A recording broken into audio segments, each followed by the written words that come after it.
inspiration and an example of well, your message that you're that the pain that you used to experience has become your platform now, that you get to speak and encourage people who are just dealing with issues, because that's some people's tough reality. Everyone has some issues at some degree, and so your ability to help people reframe that in their mind is such an important skill and paradigm shift here. Yeah. And we've got people in the chat who are just inspired by all that you're doing there as well. So what would you say to someone who how would this book help people? What would you say to someone who is thinking about this book? How would you encourage them to read it, and what they could get from it?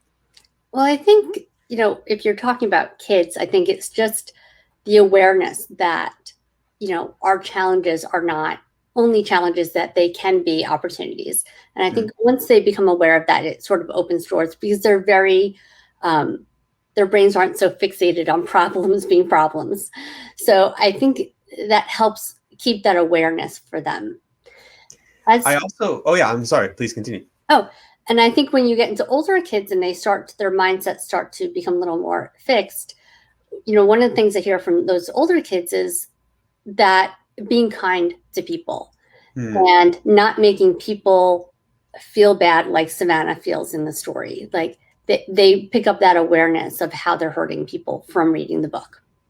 I think I'm really glad you brought that up, because it's not just a book for someone who feels like they're the too tall giraffe. Yeah. It's also a book for a kid who maybe has a too tall giraffe in their class, right?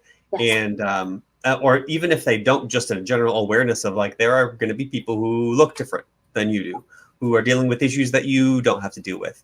And so reading the story to someone who is going to be encountering a too tall giraffe, to learn, like, look, what makes them different, what maybe makes them tend to be picked on by other kids, is actually something that is a unique skill that they have, and something that they have. And we need to also retrain our kids to be able to recognize that those people have a superpower, and we need to celebrate that, and not pick on them because they look different, not give them a hard time, not make them feel separate or less than, but celebrate differences. And so that the audience then goes way beyond the too tall giraffes out there. It's